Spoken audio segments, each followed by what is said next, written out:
Good evening and welcome to the Canyon City Regular City Council meeting for May the 6th, 2024. And I'm glad, did the wind just blow all you in here or did you actually walk here?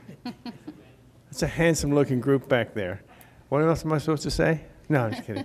So welcome. Would you call the roll, please? Councilmember Dennehy. Here. Councilmember Maloney. Here. Councilmember Schmischer. Here. Councilmember Stein. Absent. Councilmember Tracy. Here. Councilmember Worthington. Here. Mayor Pro Tem Hamrick. Here. Mayor Troutman. Here. Is Pastor Eric Surface here? Would you please come up and do the invocation?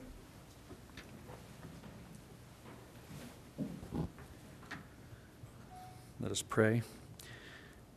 Heavenly Father, we thank you so much for the many blessings you pour out upon us, especially in your nature in this community and all the things that we have. We thank you, Lord, even though the wind can be destructive, we know that it has its purpose. We thank you, Lord, that you are with us, and we ask, Lord, that you be with this city council as your representatives, that you would touch their hearts and give them guidance and give them discernment to make decisions that honor and that honor you and bring you glory, and that represent the citizens of this community well. We thank you, Lord, for a successful Blossom Festival, and we thank you for that opportunity to highlight our community to other people so that they can see what a wonderful community we have. Again, Lord, we thank you for all of our city council members who are willing to step forward and to be in the spotlight and make decisions that might not be popular with a whole lot of people, but we praise them for their commitment to that. And we ask, Lord, that you would continue to pour out your blessings upon this city, upon this county, upon this state, and upon this country. Lord, please bring us back. Hear our prayers. Bring us back to one country under God. We ask all these things in Jesus' most precious and holy name. Amen. Pledge of allegiance. Pledge allegiance to the flag of the United States of America and to the republic for which it stands, one nation, under God, indivisible, with liberty and justice for all.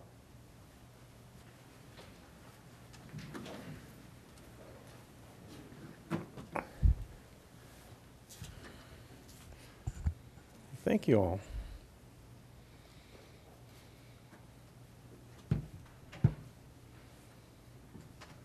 Okay. We have a request of a citizen to speak. Chris, would you like to come forward and give us your name and what you'd like to talk about today? My name is Chris Wood. I live here in Canyon. And it has come to my attention that the contractors in Canyon City are facing the threat of having their business licenses revoked and receiving solicitation summonses from our own police department simply for sharing their business information on a small piece of cardstock, business card. This severe action not only hinders the ability of entrepreneurs to market their services, but also creates unnecessary barriers to community engagement and economic growth. Business cards are a fundamental tool for networking, promoting services, and building connections within our society. By penalizing business owners for engaging in this standard business practice, we are discouraging entrepreneurship and limiting the potential for local businesses to thrive. I've been told by a couple people that they got summonses by the Canyon City Police Department for, one of them was a tree service company here in Canyon. They had some tree limbs, the customer had some tree limbs down, and the business owner went to the customer and said, I don't know if you could get fined for this, but you might want to pick it up. And he gave him his business card, and he got a summons for solicitation, and he almost got his business license revoked. So I just want to know, like, what's going on? Like, are we not allowed to give out our business cards to customers, or? I think there's some confusion. I heard there were some internet scams going on, but as far as handing out a business card, I do mine all the time. Yeah, I so don't- do I. So what examples do you have of, I mean, you made some kind of an example Yeah, of tree limbs, so, Yeah, it was Bridger Langston Tree and Landscape. He was doing a job over there on Douglas Avenue, and he gave his business card to the customer and said, "I don't know if you could be fined for this, but you might want to pick those tree limbs up or have me do it." And he got it followed by the police department, Wow. and they gave him a summons for, and I've heard this by 2 other people. They've gotten their, but it's not with the police department. It's like businesses getting their business license revoked because they're giving out their business cards or anything like that, and that's. I've never heard of that, but Ryan, go ahead.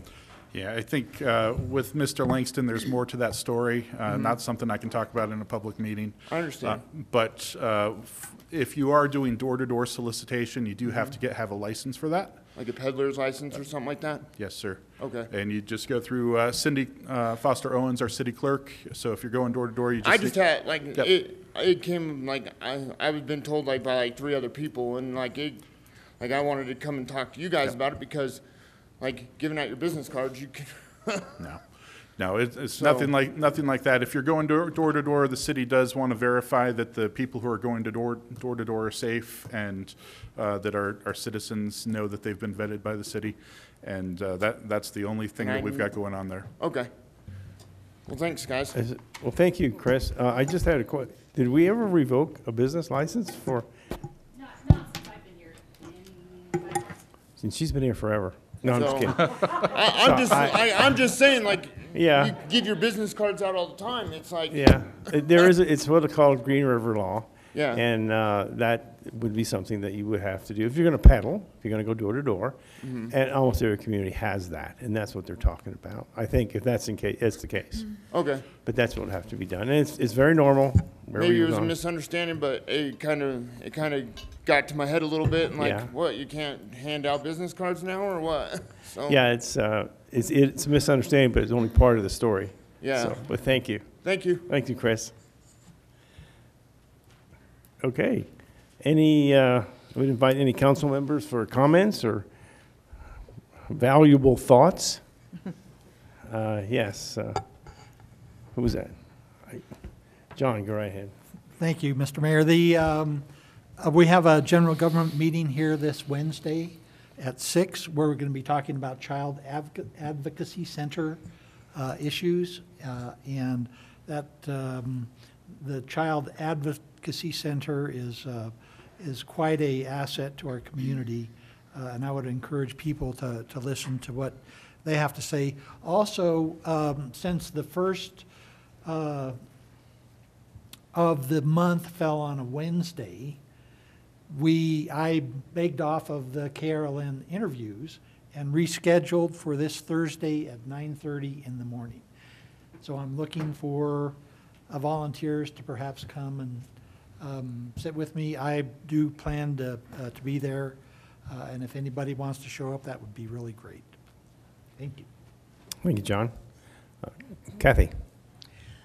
I wanted to just thank our Parks Department for all of the tree and limb pickups that they've done throughout the city. I'm sure if they never see another juniper branch, that it will be way too soon, because Dawson Ranch was inundated with a lot of damage, and they did a great job, so I just wanted to shout out for that. And then I also wanted to let people know that as a city representative on the Gold Belt Byway, which is the scenic route like through Phantom Canyon and up to Cripple Creek in that area, we had 7 representatives of the Japanese byways group here last week, and they got to spend 2 nights here in Canyon to tour both up to Cripple Creek taking the tour, and then they also spent quite a few hours at the bridge. And then we had a fun welcoming party for them up at Whitewater. So it was a good evening. It was fun to meet them, and they had a good time. Thank you, Kathy. That's in conjunction with our sister city, the Japanese sister city. I had, years ago, one of the first times I was mayor, which has been numerous, by the way, but the first time I did have that group, and they wanted to come down on a Monday, and there were a lot of restaurants were closed. So at that time, K-Bob was available, and they were so excited because they got to eat Western food. I might remind you that they had cheeseburgers, but Yes, they fell in love with jalapenos, so that was good too.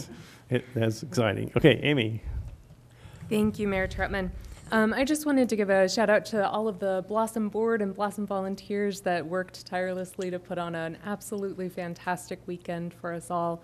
And also just to note that the Blossom 5K was their biggest year ever with over 800 registered runners, which is truly amazing. So, but just a huge thanks to the folks who just give so much day in and day out to make our community a really special place to live.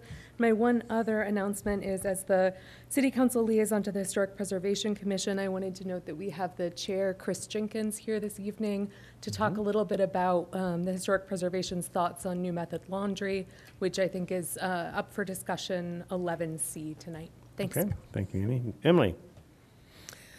Thanks. I wanted to mention, and John, if you mentioned this, I missed it.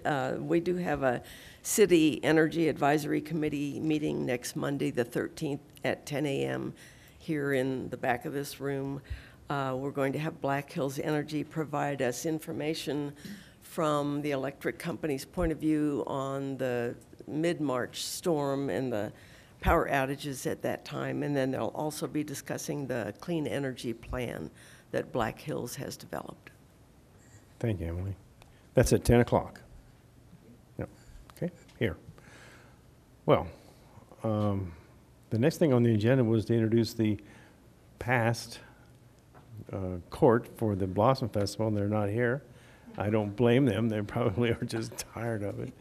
But that's such a great event for this town, as long as I've lived here, which is approaching 50 years or more. And it's always exciting to go downtown and have our town well represented. And we appreciate that. And so should we just then move on to the next item? Okay. So the next item is we'll have the 55th Annual Professional Municipal Clerks Week. We have our city clerk right here. How long have you been our clerk? A little over 5 years. 5 years. Well, thank you. So the next item is there's the National Corrections Officers and Employees Week, and I will read a portion of the proclamation which I have signed. I will need my glasses. Okay. Whereas correctional officers and employees deserve to be recognized for their service and should be commended by community leaders for the tremendous job they do and exceptional performance duties under the most difficult of circumstances. The City of Canyon City proclaims May 5th through the 11th, 2024, as Correctional Officers and Employees Week. And I invite Amy Swisher, Councilman Person Smisher, to make comments if you wish. Thank you so much, Mayor Troutman. Correctional officers obviously play an incredibly important and vital role in our community, both serving as one of the largest employers that we have here in town, as well as ensuring public safety each and every day. They're an incredibly important part of the law enforcement community, and I think that we're very, very fortunate to have so many wonderful men and women serving in this capacity. Thank you. Thank you, Amy. Well done. Next item is the National Historic Preservation Month, and I'll read a portion of the proclamation, which I again have signed. It reads, whereas it is important to celebrate the role of history in our lives and the contributions made by dedicated individuals in helping to preserve the tangible assets of the heritage that has helped shape us as a community. The City of Canyon City proclaims May the 24th, 2024, as National Historic Preservation Month. Is Lisa here? Oh, okay. We have another one. And the next is the National Peace Officers Memorial Day and National Police Week. Gentlemen, I have signed a proclamation and basically says this: whereas the police officers of America have worked devotedly and selflessly in behalf of the people of this nation, regardless of the peril or hazard that duty presents to themselves. The City of Canyon City proclaims May 12th through the 18th, 2024 as National Police Week, and May 15th, 2024 as National Peace Officers Memorial Day. I would invite Chief Schick to come up if he'd like and comment on this.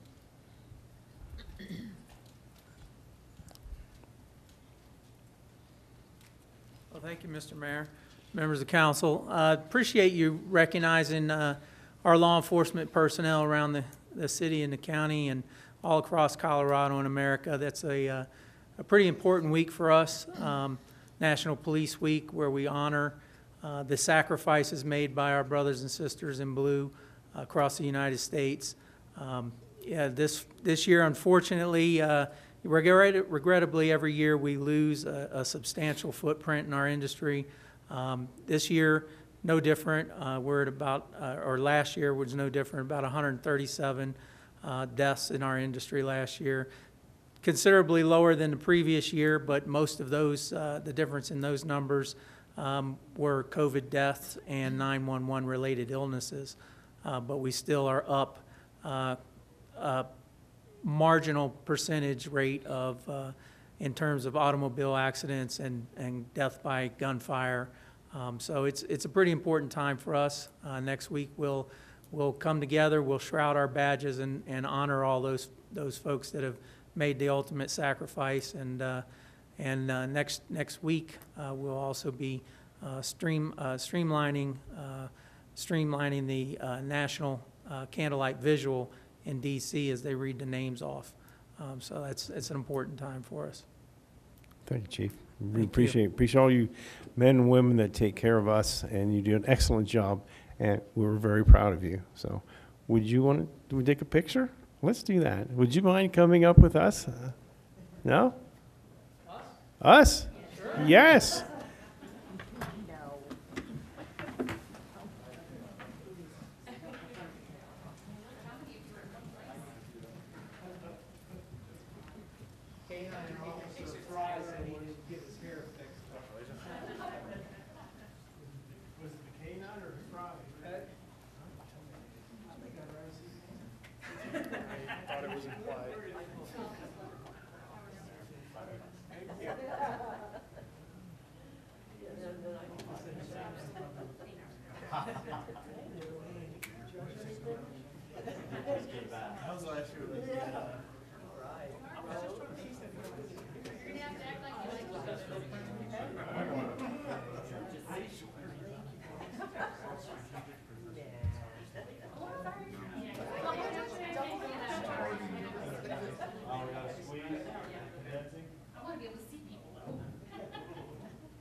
Okay, ready?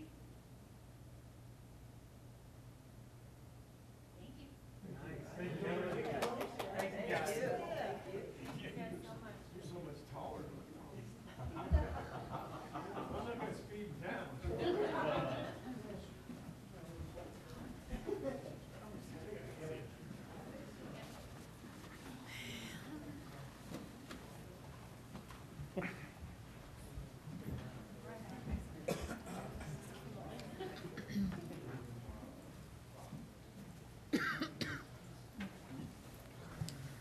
Well, that was fun. That was great.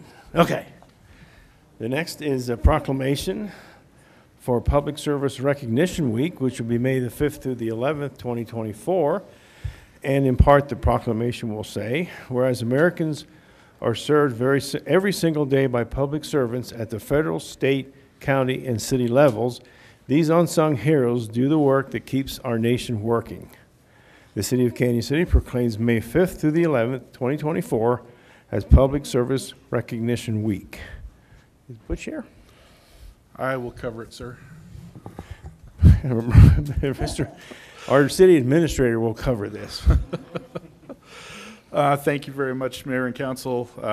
Every day, there, we have some very dedicated employees that serve this community on a regular basis, and a lot of their work goes unnoticed, unless something goes wrong. You turn on your faucet and you expect the water to be there, and it is. And streets get paved, patched.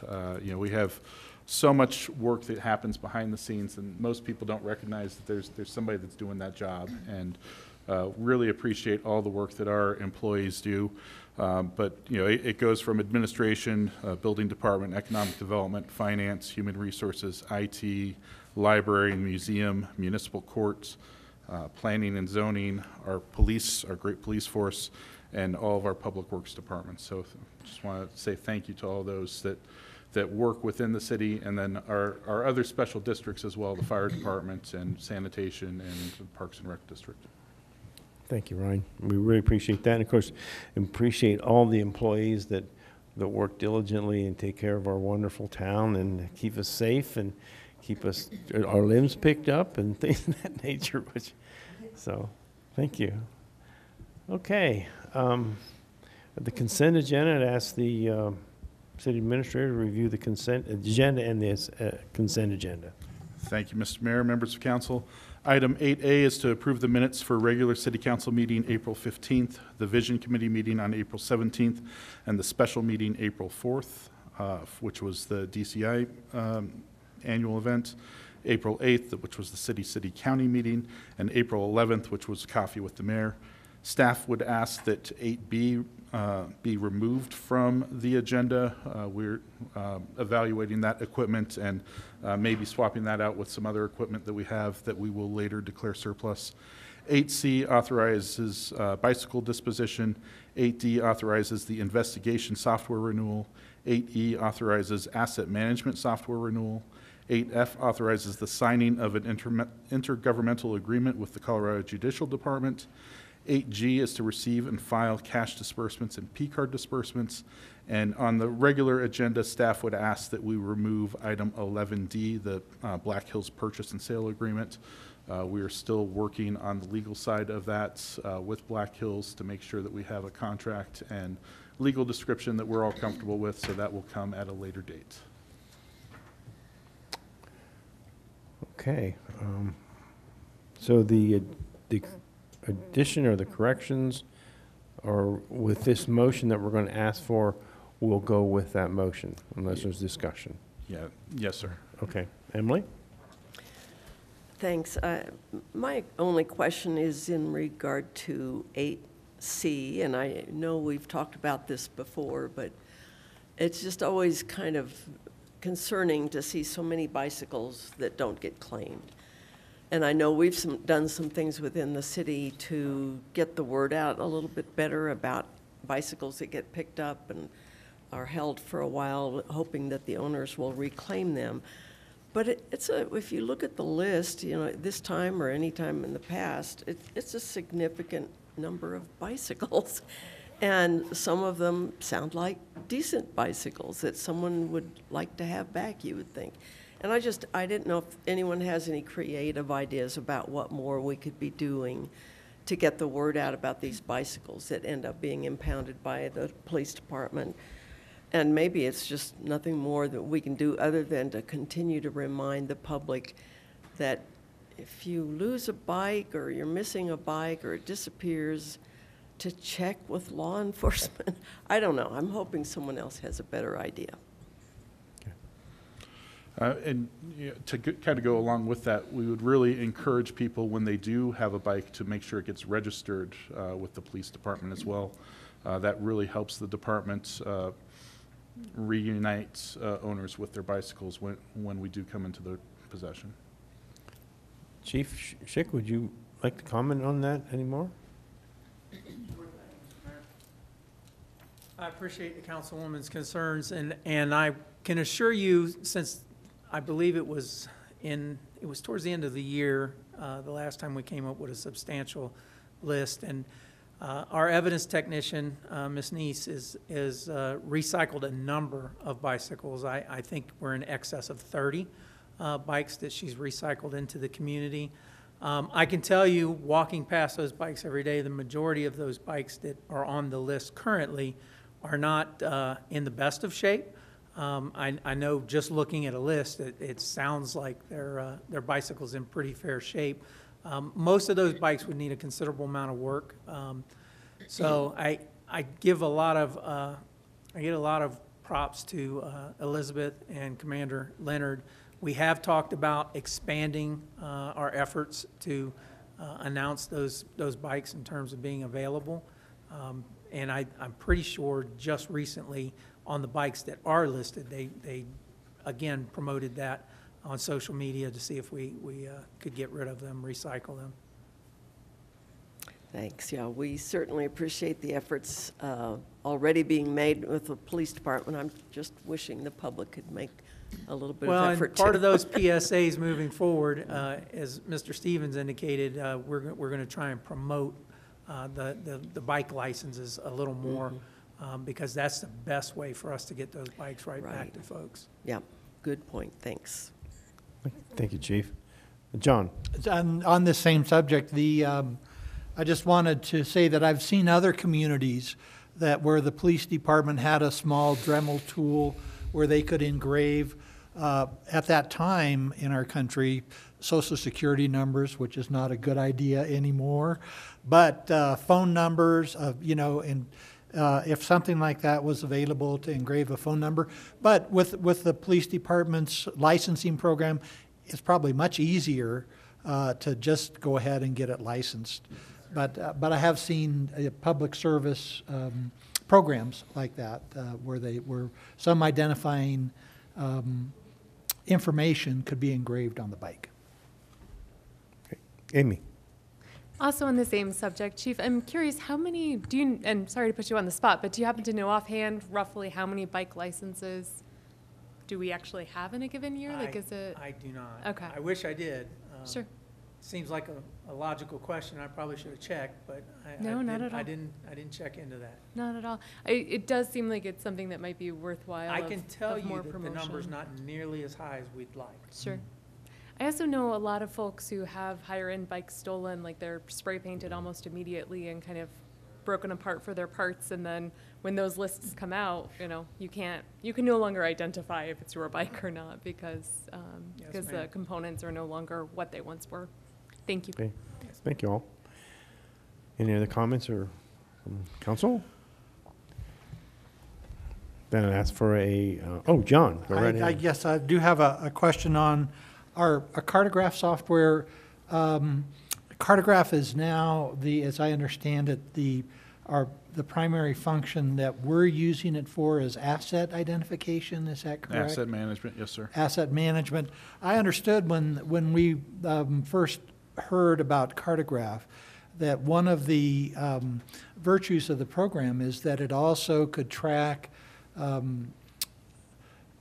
use of assets and employee times. Is it also being used that way? It is.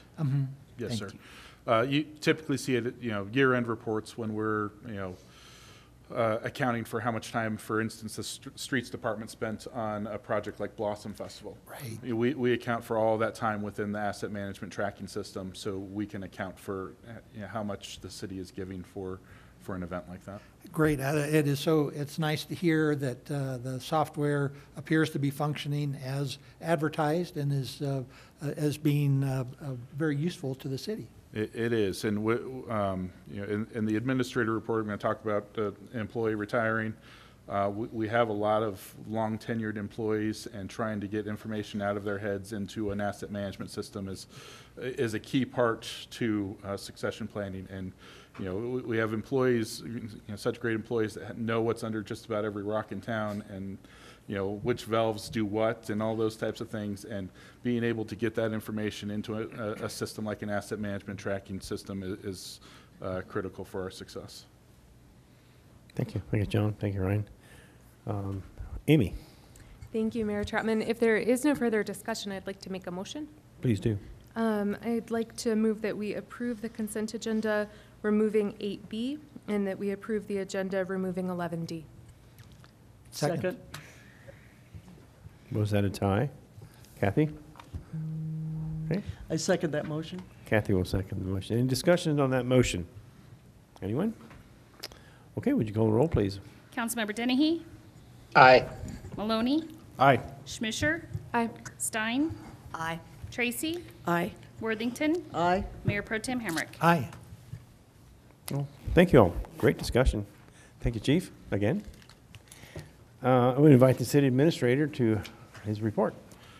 Thank you, Mr. Mayor, members of council. As I just mentioned, one of our long-tenured employees, Lister Swisher, announced his retirement, and we celebrated him last week after spending 34 years with the city water department. It's an amazing career, and I want to thank him for all of his efforts over the years. You have the written reports. We've talked a little bit about Blossom Festival, and you know, it was a very successful event. No incidents that have been reported to me as of yet, and I think all of our departments did a really good job making sure that the town was prepared for that event, and I think the town looked beautiful, and just want to say thank you to all of our employees that helped along with the effort of the Blossom Festival and the committee and all those teams. Thank you, Ryan. I just wondered, any idea what the crowd size may have been for the parade? No? Sorry, the only one that I heard was about 2,000 people at Cluster Duck, which is the largest they've ever had. Wow. It's just a wonderful town to come visit, right? Yes. Okay, then I am going to, thank you, Ryan. And I'm going to open a public hearing for a new liquor license, fermented malt beverage on-off city for Lowe's Travel Shops and Country Store Incorporated at 609 Dock Holiday Drive. And I had the city administrator report. I will actually turn it over to our city clerk to talk about everything that's been turned in for this liquor license. Everything has been turned in by Love's. It has all been approved by the state. They've been patiently waiting for this meeting. We just kind of got everything in, and I have to wait 30 days to schedule them out. And so it took a little bit longer because our meetings were hitting. So they're anxiously awaiting to talk to you this evening, and our applicant is here to speak. Great, come on up. We have your name and Hi, I'm Dave Paulson. I'm the general manager with Love's up here on 690 Dock Holiday. welcome. Thank you. Any questions of Dave? Well. That was easy. Oh, no. Oh, Amy does. Yes, Amy. Amy. Sure. Could you just tell us a little bit about your plans? Sure. We, all of the different Love's locations we have around the country do have a marketing plan to market alcohol. We take very seriously the right to do that. From a personal level, care very much about the responsibility of not selling alcohol to anyone who is underage or any underage products at all, but also to people who appear to be intoxicated to begin with.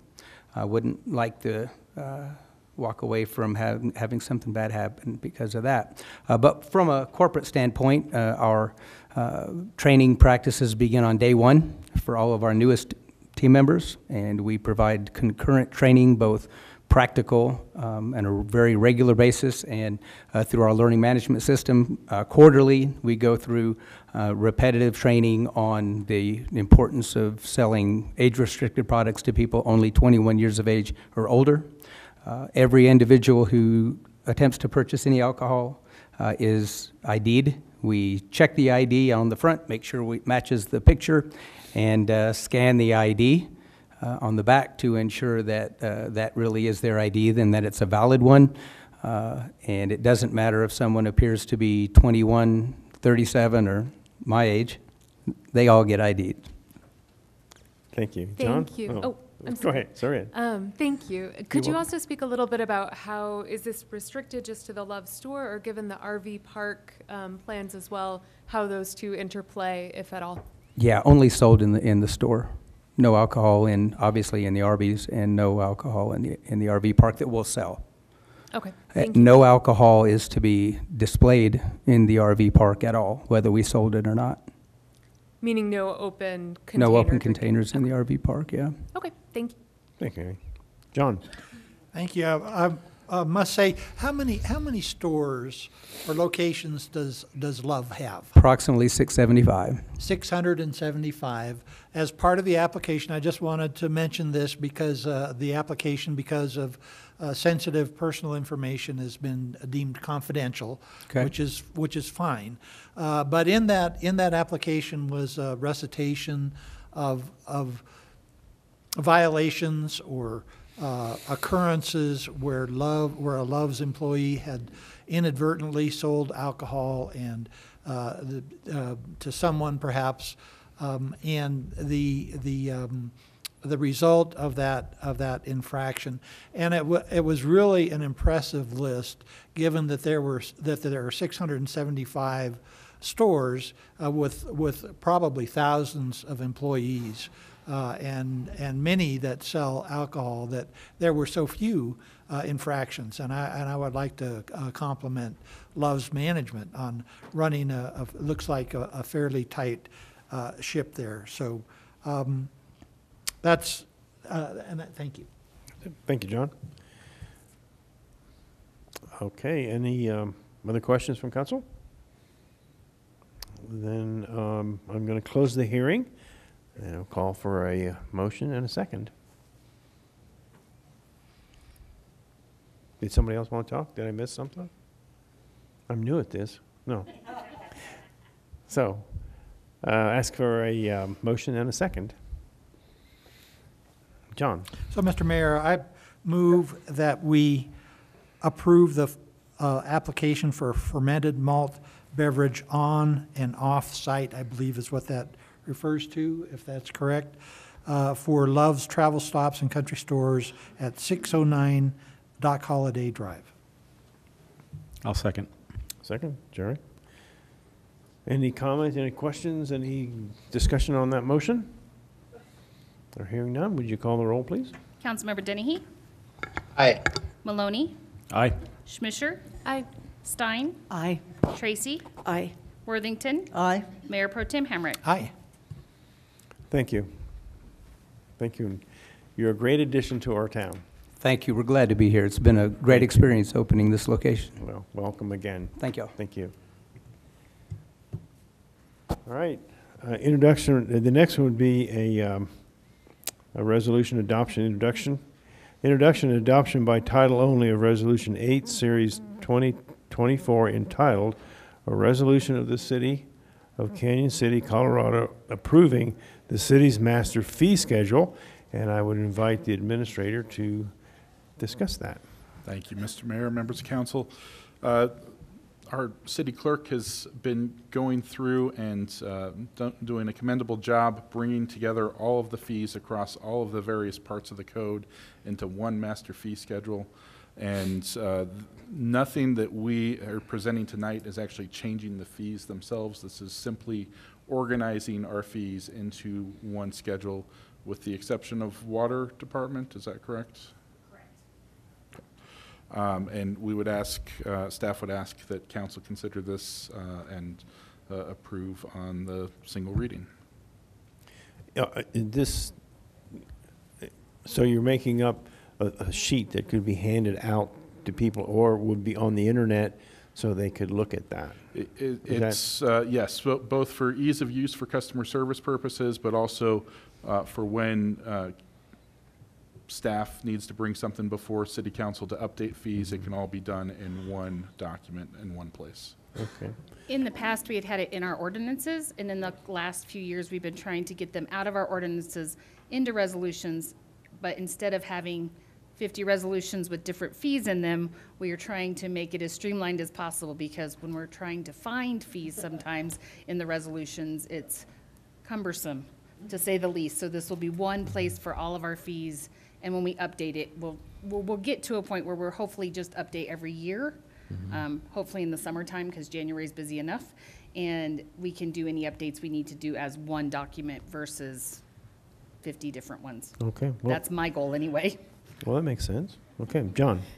Thank you. The important part of this adoption and resolution is that none of the fees on the list have changed in the amount from what the city is currently assessing. this resolution just puts them into one place. I thought That's that was correct. Yes, sir. Correct. Any other discussion by council? Then I would seek a motion and a second from someone. Kathy, sorry. I'd like to make the motion that we adopt Resolution 8, Series 2024. Second. Made in second. Any discussion on that motion? Would you call the roll, please? Councilmember Dennehy? Aye. Maloney? Aye. Schmisher? Aye. Stein? Aye. Tracy? Aye. Worthington? Aye. Mayor Pro Tem Hamrick? Aye. Okay, thank you. Okay, step number B, which is an introduction and adoption by title only of Resolution 9, Series 2024, entitled, "A Resolution of the City of Canyon City, Colorado, affirming commitment to protect our agricultural water rights in the Arkansas River Basin." I would invite the city administrator or a representative to comment on that. Yes, sir. I'm going to ask Travis Payne, our water superintendent, to come up and speak. This was previously put in front of our water committee, and we'll have Travis give the report. Okay, Travis, welcome. Hello. Hello. So this was an item that was asked of me to be put on the water committee agenda for our last meeting. So they passed this and asked city council to take it up. So what it is, I don't really have much more information than what was provided in the packet, so I thought I'd kind of distill it down maybe a little bit. In essence, Aurora Water is looking to purchase 5,200 acres of farmland and 3 out of 10 years be able to use that water for their own use rather than for farming use. That doesn't necessarily affect the City of Canyon City water, but what it could affect is recreation through our town. Less water in the river does mean less recreational opportunities. There's, maybe some long-term water quality issues. When you have less water in the river, you can have temperature issues, you can have kind of condensing of water quality parameters that can happen. So there are byproducts that can affect us. How it affects the water department in my eyes is really, it can kind of give a black eye to water districts purchasing any kind of irrigation shares. There are, in my eyes, appropriate times to do that and maybe not so appropriate times to do that. This is kind of not classic buy and dry because they are leasing water back 7 out of 10 years, but it still kind of has that connotation to it. So with the water board's recommendation, we're asking that we approve this resolution. John. Thank you. We do have the water committee, and Travis is our mainstay technical city representative. And the committee is really kind of impressive in the depth and breadth of knowledge that the different members bring to the committee meetings, all the way from ex-city, ex-county commissioners to current county commissioners, to members of various boards and commissions that deal with water rights. It was pretty much unanimous that the experts, if I can call them that, agreed that this was really an important thing, an important stand to take, because although it's just 3 out of 10 years now, once the precedent is set, that's a pretty slippery slope. Pretty quick, it could be 10 out of 10 years where they keep the water. And so in addition, Aurora was a signatory to an intergovernmental agreement where they agreed not to do this. And so in essence, they're violating that agreement, did not provide, as I understand it, notice to any parties to that agreement that they were no longer going to be honoring it, but are just striking out with this action to pave the way for whatever other designs they may have on the water. So I would recommend that council support this resolution. Thank you. Thank you. Emily? Thanks. A couple questions. And maybe it was in here and I missed it. Do we know, of the 3 out of 10 years that Aurora would use this water, is it actually from a diversion that's upstream from us? I assume that it is. Yeah, I think they have 2 diversions that are upstream. I think they're pretty So far upstream above Buena Vista. It could potentially affect the actual flow through Correct. here, right?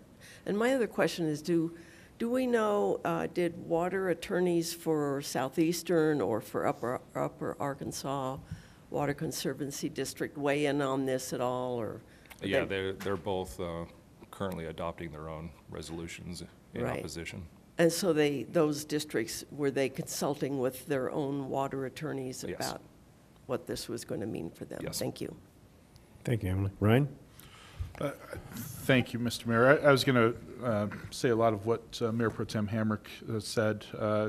Having previously done economic development in Otero County and experienced the buy and dry and the effects that has on communities, I would also encourage council to adopt this resolution. I think the fact that they're trying to move water out of the basin is that's an extremely important fact, and it's something that we don't necessarily, I don't see any circumstance where we want to see that happen. Thank you, Ryan. Amy?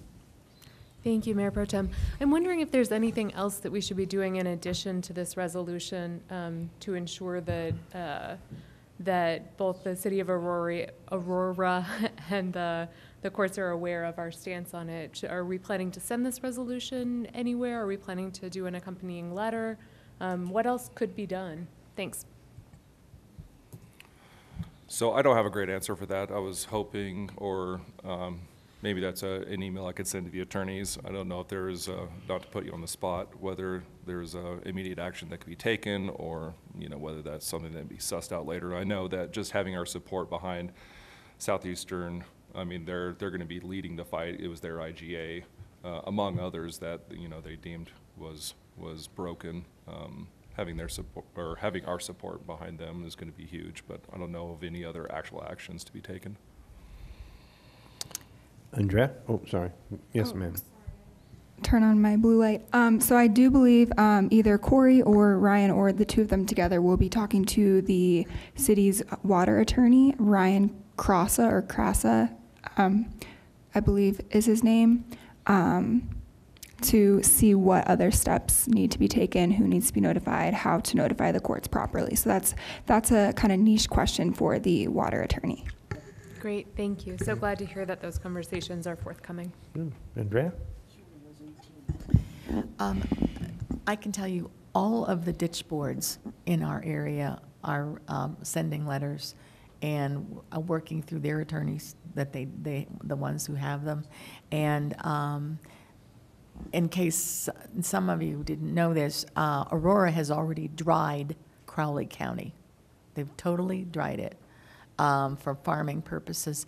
And so, and also the way it's worded, it's kind of an either or thing. It's the 3 out of 10 or whatever it is.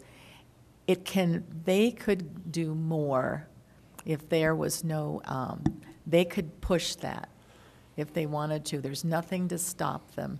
So everybody, and I was at a meeting last week in Pueblo about this with a bunch of farmers and other water groups in this part of the state. And their feeling is that they'll push the envelope because they've done that in the past. They've worded it so that they have a lot of leeway in how many years and how much water they can take. So I think this is really important for us to move ahead on. Thank you. Thank you, Jade. John? Thank you, Mr. Mayor. The one action that we could take and perhaps authorize here tonight is to authorize our water superintendent to share this with all of to share the resolution and perhaps a letter explaining some of the circumstances of the passing of this resolution with our water committee members. They do represent quite a swath of water users especially in this area. And that would be, you know, supplying it to them and saying, here's this resolution is certainly makes it available for their use. And because this is, you know, this is important to us, but, you know, and it could affect us directly with lower flows in the river. But it's really, I think it's really up to the other associations to fight the good fight here. And with our support, I think it would help them do that. Thank you, John. Thank you. Emily? I'm not a water attorney, but it sounds like that's exactly what we do need. And it's good to hear that there's a plan for Corey and for Ryan to talk with the city's water attorney. And I don't know whether, I assume Southeastern has more of a game plan, but I don't know if they do or what that might be. But I would assume that all the resolutions in the world are not going to really have a lot of impact on the city of Aurora, that it may take legal action of some kind. And I don't know if that means taking them to court on the IGA or if that means something in water court. But I would be really interested in learning as soon as we can what that might look like. Thank you. Great comments. Wow. Any other comments? I know I'm going to speak in, Mayor.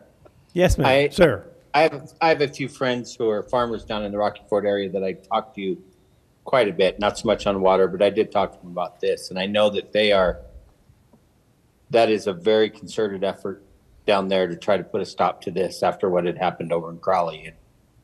Because this is more in the Rocky Ford area is where this ranch is. So, Yeah. Huh. Thank you, Tim. Andrea? They are filing a lawsuit through the hydraulic board is part of an official lawsuit through their water attorney. And there's some other groups in this part of the state that are going to weigh in on it, but it is in motion. They are doing that. Amy? If there isn't any further discussion, I'd like to propose that we approve Resolution 9, Series of 2024, supporting agriculture water rights, and also direct the city to share the resolution with the Water Committee members and with others as appropriate. Second. So motion's been made and seconded. Any discussion on that motion? Hearing and seeing none, would you call the roll, please? Councilmember Dennehy? Aye. Maloney? Aye. Schmischer? Stein? Aye. Tracy? Aye. Worthington? Aye. Mayor Pro Tem Hamrick? Aye. Well, thank you all. Yeah, water is really important, and we need to keep an eye on that, especially with the large cities to the north that may be thirstier than they think. Thank you. Okay. Thank you, Travis. Appreciate it. Then the next on the agenda is C, the New Method Laundry Memorandum of Agreement. And you got to have the administrator or staff discuss that.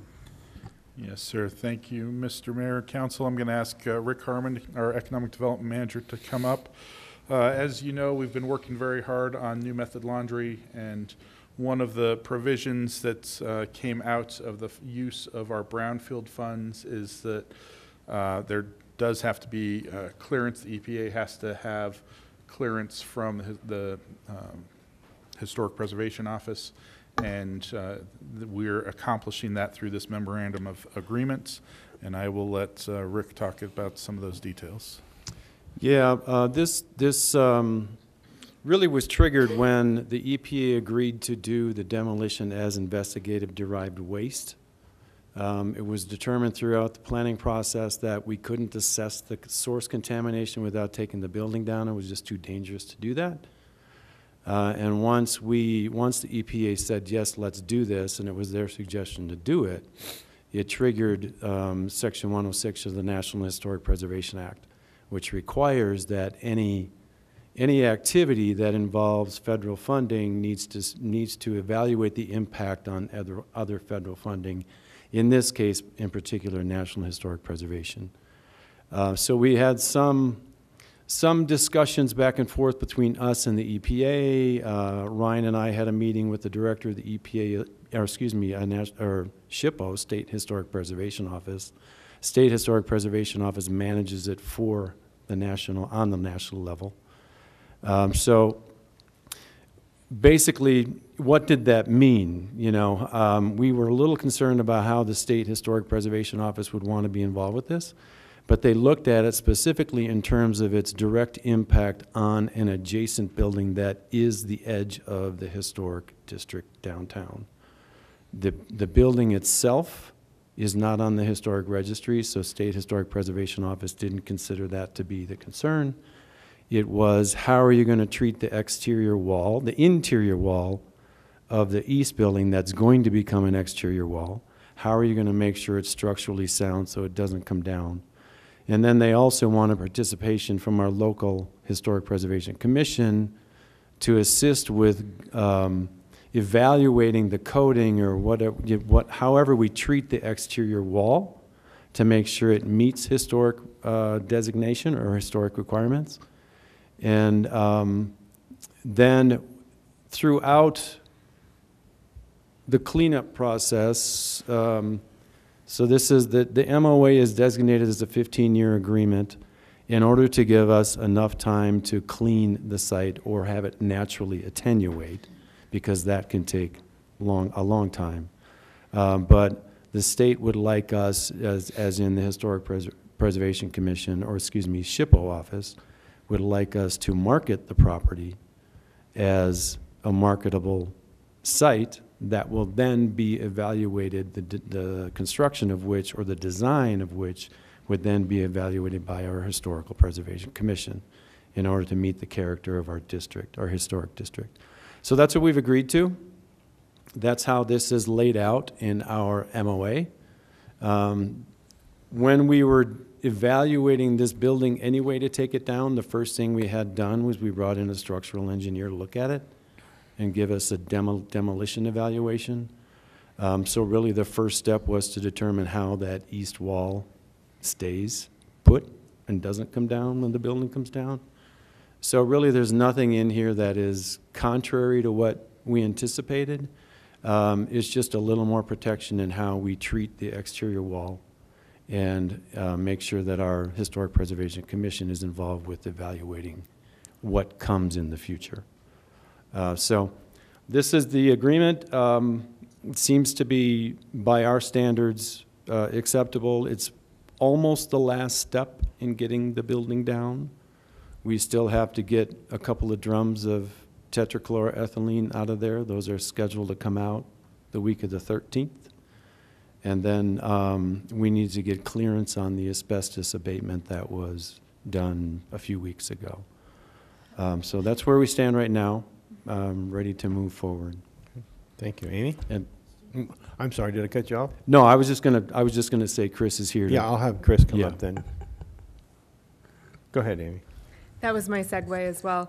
I was just going to mention that the State Historic Preservation Office, one of the other issues that they raised in their initial letter was removing this building would be essentially like removing a tooth in a mouth of a beautiful historic downtown.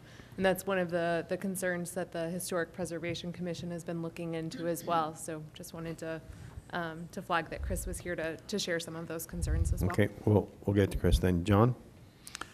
Thank you, Mr. Mayor. The, you know, in looking at this memorandum of agreement, between the EPA, the City of Canyon City, I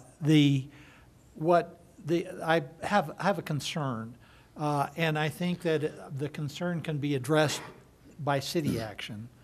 But nonetheless, the MOA is troublesome to me because we're talking about taking action. This is not an action in isolation. It's going to affect the adjacent property owners. We're talking about committing to actions without mentioning their rights in this. And to me, that's problematic. But I'm going to vote for this MOA, but just with the understanding that we as a city need to be working with the property owners to make sure that any treatments that we're applying to their buildings are acceptable. That is something that we, actually, early on, I kind of demanded it, but we are working through the demolition process. The contractors have to be in touch with the property owners, the adjacent property owners. They're asked to in the contract, and they are required to. So on our end, we've taken care of that side of it. It's not in the MOA, but we did put it in the RFP. Yeah. Thank you. It's I know negotiating with the EPA is like an ant negotiating with an elephant, but nonetheless, sometimes it's worth the effort. Yeah, and I do have to say that our EPA rep has been amazing through this entire process. He's probably been the biggest advocate on the environmental side that we have, and he's the one that's coming up with the creative ideas, the creative ways to take care of this. This was reviewed by Nick Hartman, one of our attorneys, and Catherine and Corey. It is, when you look at the agreement and you really read through it, not a whole lot of teeth in it for anybody but the EPA. Initially, the city was supposed to be a concurring signer, not a signatory to it, and that basically meant that the city had no ability to request amendments. I asked that be changed so we can, at least for our own property, have the ability to request amendments. And I know that we have the EPA on our side, so I think that any amendment we requested would probably be, at least it'd be given good consideration. But the fact was, it was between the EPA and the National Historic Preservation Council, and not us initially. So, Emily. Thanks, Mr. Mayor. I do have a question about stipulation number 3, where it's referring to after completion of the remediation of the PCE plume at the property, et cetera. The requirement that the city market the property for redevelopment. And I wondered, I know there's reasons why there's not a time frame written in there, but can you just kind of speak to that? And I know we've talked before about the desire on the part of the city, at least up to now, to have that space for parking, but at the same time acknowledging there is this agreement that in the farther future that it would be marketed. But just wanted to see if there's more to say about that. yeah, there's a couple of different dates that are coming into play here, because the state provided emergency funding also, and they want the city to maintain ownership for 10 years. So there's a little bit of a complication there. The State Historic Preservation Office didn't like the thought of there being a parking lot. They wanted to market as quickly as we could. But there are certain requirements for that that CDPHE is going to lay out once we know the magnitude of the source contamination. So we don't know. We don't have a way of knowing how long it's going to take. Ryan and I have talked about this, and we could, after a certain amount of time, market the property under land lease or something like that, and still maintain possession of the property, since the property is our responsibility for cleaning. So it gets a little complicated in terms of knowing where we're going to go with it, simply because we can't know the extent of the contamination and how long it's going to take care of it. It might be nothing. The plume that's around the building is very minimal. CDPHE is not concerned about it. So there may not be much of a source there at all. We just can't know until we know. I think, the biggest question mark as far as setting a time is we don't know what that natural attenuation period is going to be. And to get to the residential standard, it's going to take longer than just a regular industrial or commercial standard. It does, from the evaluations, from the samplings, it does seem like it's flowing relatively quickly, which is good. So I think there's only one monitoring well that has levels that are above EPA monitoring requirements. Okay. Andrea? Yes, thank you. I know that a lot of this has happened quickly, and there's been a lot of complications because of how the building is falling apart, and there's a danger to the buildings around it. But I think this whole project, we need to go back to square one and bring the people in this community along with us, because there was an expectation that that was going to be a parking lot. I understand the State Historical Society and the county, or the city one. I totally understand it. I agree. But we need to bring the rest of the community along with us. So is there some way that we could, because, you know, after this meeting, it's going to be public knowledge, but we need to, I think, somehow explain this, that in order for us to make our downtown safe and to protect the people to either side, the whole parking situation is, and I talked to you earlier, it may be temporary. It may not be indefinite. We may be able to use it for, say, 10 years as a parking lot, but it's not going to be. So, but I think we need to kind of stop and talk about this with the community. I mean, am I off base here? No, and I have every month, well, every month when I can, and it's been the vast majority. I speak to the business owners downtown at the Chamber of Business after hours. I give an update at the Chamber of Business after hours every month, and I talk about new method. I didn't last month because I was gone, so this coming Thursday is one, and I'll be letting them know where we are, at least on the business side. Well, I'm thinking more, the businesses are probably number one, but the people who go downtown, local traffic, they're expecting that to be parking. Is that a fair assessment? That yeah, I just think we need to bring them along with us on this journey, because, you know, we realize the necessity here, but we need to communicate, because I can see a point, you know, say a month or two from now, where we have an angry group in here demanding to know, well, why isn't that going to be parking? I can see that happening. Am I the only one? Yeah, well, I think it's a good point, because we talked about parking also with the Clock Tower Plaza. You know, there's been a number of conversations where we talked about this as being parking. How we do that, I guess we can discuss how we would do that, and how we do it now and moving forward.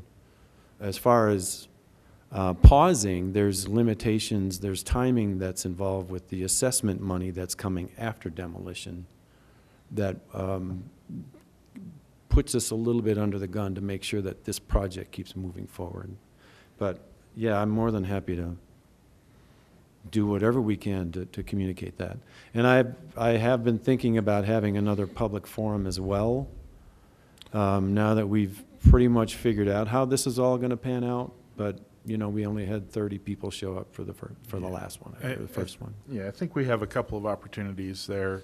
You know, we've got a meeting coming up with building and business owners on the 300 block for the 2A project that's coming up. So we can weave this into that discussion as well. Tonight is not the first night that we've mentioned it not being a parking lot. We've talked about it at other city council meetings, so it is already public. It's already out there, and I know I think we had some social media comments about it previously as well. So, but yeah, we can work on some other activities to, you know, to socialize the idea that it's not going to be a parking lot forever. Perhaps. And it takes, sometimes it takes more than once. It takes more than once to communicate things like that. It does, yeah. Okay. Thank you. Amy? One question, I'm curious as to why it needs to be remediated to human health standards for residential construction, given that it's in our central business district. Is there a reason why that's the standard that's being applied? I'm not sure. I have an answer for that. I'm looking at two other phase 2s right now that have the same thing. For chemicals, and so, you know, there's the industrial standard and the residential. I think it's really primarily because there is no industrial here. I think for the character of downtown, we have a lot of multi-purpose, which includes residential. So I think from that standpoint, it makes sense. And when we consider the plume that's out there, it's really considered to be in the. If you were to have a well, it's considered to be in the drinking water.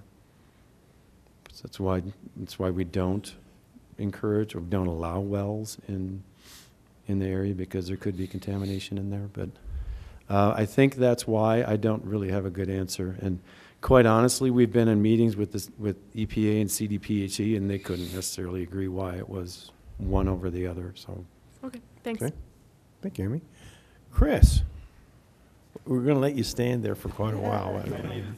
You need to stand up, okay. Thank you, Council. Chris Jenkins, the Chair of the Canyon City Historic Preservation Commission. The reason that I am here today is the Commission directed me to be here. We had a lengthy discussion following the Memorandum of Agreement, which was brought up in our last meeting. We did approve it. I think there isn't anyone in our group that feels that the building's not in dire need of coming down.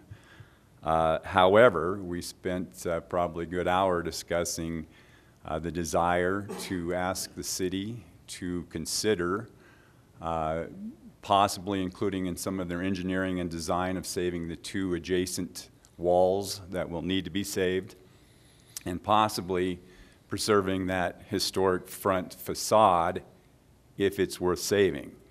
I think I brought up previously in public comments that there were some observations made that New Method came in at one time and put on some 2x4 studs and then fastened plywood to that and then stucco wire and stucco. So I think that's going to come off fairly easily. The commission would like the city maybe to include in their cost assessments with their contractor to possibly give you some numbers as to the cost of shoring up that front wall once we've had a chance to look at what's behind it, if it's worth saving. It's a substantial wall, probably 1.5 to 2 foot thick with cut stone and arches and very historic appearance. I know this throws a stone into the works of how to get this all done in a timely manner, but I think we would be remiss in our charge as a Historic Preservation Commission not to ask that we at least see what's behind there and decide if it's something that would be worth saving. I think that we mentioned earlier, it's like pulling a tooth out of the middle of your smile on a historic downtown Main Street. If the building is not worth the front, and I say the front facade, I want to talk about the historic facade and not the stucco facade. That needs to come off at least and see what's behind there. But that was what the commission directed me to ask you to do, is to consider putting some numbers together as to what it would cost to observe what the building looks like once that comes off, and rather than bringing in the bulldozer and knocking it down 10 minutes later, at least appraising whether or not something behind there is worth saving. Great. Amy. Thank you. Just to echo and kind of underscore some of Chair Jenkins' comments, I think the commission really wanted to ensure that they didn't unnecessarily delay this process. And they thought that if there could be a cost estimate done now, that when the front stucco facade comes off, then a decision could be immediately made. Is this worth saving? We already know how much it would cost. Yes or no, is it worth saving? Whereas if we waited to get that cost estimate from the contractor, then you would be looking at significant delays if once that stucco comes off and it's worth saving, then we ask them to give us the numbers, and then we bring it back to council to see whether or not we're willing to do that. That could cause continued unnecessary delays in bringing the building down. So just wanted to thank the Historic Preservation Commission for their detailed and thoughtful analysis as to how best to move forward. Thanks. Thank you, Amy. Andrea? Okay. Am I hallucinating, or did we not go over the contract for the contractor that's going to be taking it down?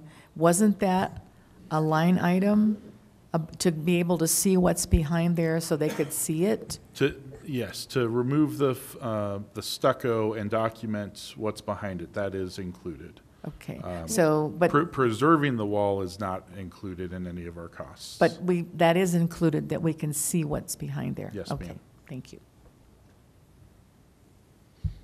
I think what the Historic Preservation Commission is concerned about is if the stucco comes off and it's another Fremont National Bank building, and we don't have the cost estimates and we don't have the ability to actually preserve that, just that front facade in place, that we will have to bring it down because of the danger to the adjacent buildings. Whereas if we know in advance that it's going to be relatively minimal in cost to include the engineering to save that front wall, and it turns out to be worth saving, we just hate to see us lose that part of historic Main Street, if in fact it is worth saving. Thank you. And I think that's all we're asking currently, is just to give us some numbers, see what it costs, get a better idea of whether or not that is something that is worth doing or not. And until that stucco comes off, it's anyone's guess. Thank you. Emily? I want to be sure I'm clear. Are we talking about the potential, if there's this great facade under the stucco, the potential of preserving that entire wall? Or is it the second floor? I thought that at some point was being discussed. And I guess my other question is for the city, and that is, if we preserved a wall, the front wall, in some way, does that in any way interfere with the cleanup that has to be done at the site? I think all of that would have to be taken into consideration. I think to reflect again what Councilperson Schmeiser said, that unless we have a plan in action when they're out there with the bulldozer, they take off the stucco facades and wow, that looks great, and then it's gone. So we would like to at least have some numbers potentially put together to where we can make some decisions on a fairly quick basis as to whether or not it's affordable, whether or not it'll impact future plans for a parking lot or future plans for the city. I think all of that, may need to be discussed if it's worth saving, but we just don't know what's behind there, other than we can visually see the historic cut stone is there, the arches over the windows, and a lot of the things that we see on a lot of the beautiful historic buildings in downtown Canyon City are still there. What condition they're in, we don't know. Sure. So, Ryan? I think we have two challenges, and Rick can probably talk about one of them. I know we don't know how the drill rig's going to get into the sites. Power lines are fairly low in the back on the alley side, so they more than likely will have to come in through the front to do the analysis. The second and probably the bigger item is our brownfield multipurpose grant and the emergency funds from the state are not going to allow for any preservation efforts. Those are is strictly for the demolition of the property. Joe? Pierre? Oh, you guys just all answered all my questions in the last 30 seconds. I was saying, how does the city plan around leaving a facade up? I mean, how do we get the construction on the building done from the back? Oh, so you guys just all addressed it, so thank you. Yeah, I'm good. Anyone else? If I can add to that, I did have a conversation with Leo Evans, our Public Works Director, about it, whether we can get an estimate. He didn't say yes or no. His take on it is that the way they're planning on the demolition is to get a view of the facade, of the original facade, but they're going to take it down section by section internally, and they probably can't know what it would cost to do until they get to the point where they're about to remove the closest thing to the structural members of the front wall. The other side of that is if it is to be a parking lot and it is to be accessed from Main Street, then it needs to be engineered as such. And we don't know at this point where the structural supports are that hold the wall up right now, and whether they'd have to be removed and reinforced some other way. So I think, he did seem to think that they could probably get to a point where they could come up with an estimate, but and I'm hope I'm not paraphrasing this incorrectly, but it's probably too soon to come up with an accurate estimate of that. Anyone else? Amy, go ahead. Thank you. I would just say, even if it is too soon now, I don't see any harm in asking a contractor to come up with an estimate. I think it gives us, when they are able to do so, when it's at the right time in the process, I think it gives us additional information in order to be in order to be able to make an informed decision. I don't think that there's any risk or any cost to asking for an estimate for a contractor that we're already contracted with.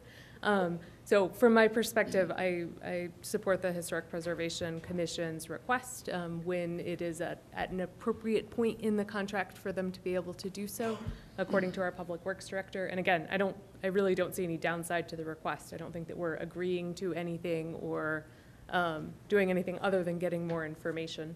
Thanks. Emily. I guess I just have a question whether it would be no cost to ask for this.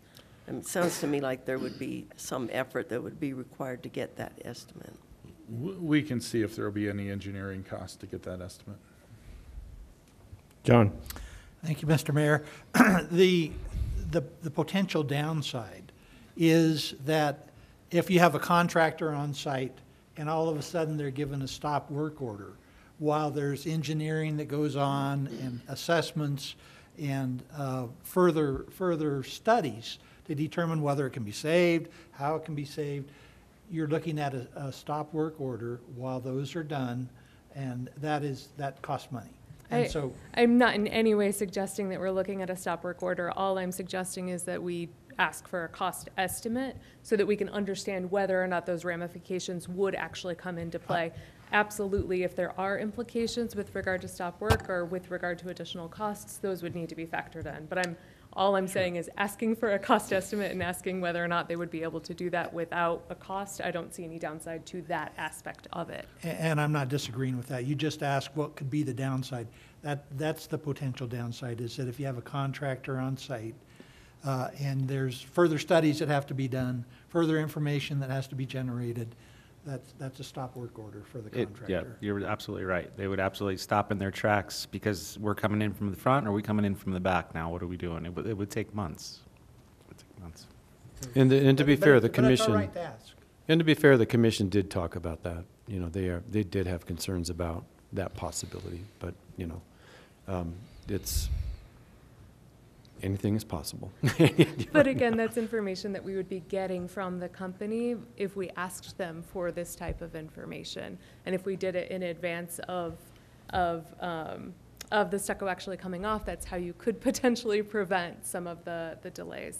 But again, our Historic Preservation Commission is full of folks with a great deal of expertise in this particular area, and I would defer to their expertise in this. Thanks.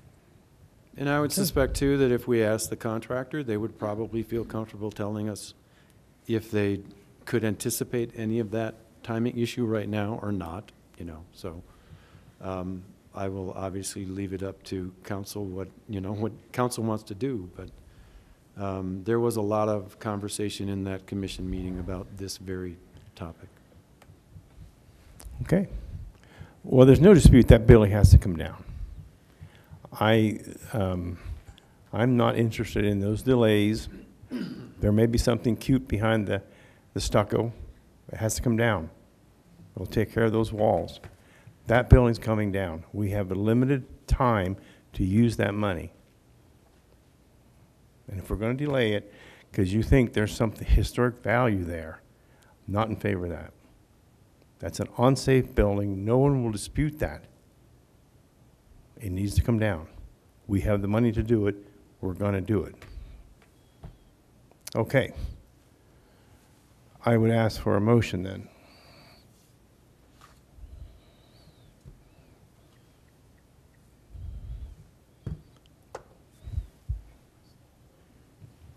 John.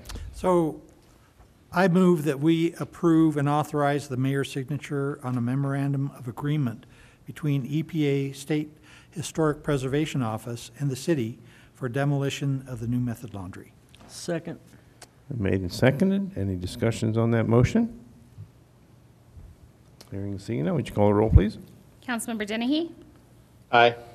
Maloney? Aye. Schmisher? Aye. Stein? Aye. Tracy? Aye. Worthington? Aye. Mayor Pro Tem Hamrick? Aye. Well, that's it. Then we have precluded and we've taken D off the schedule. And if that's it, then we are adjourned. Thank you all.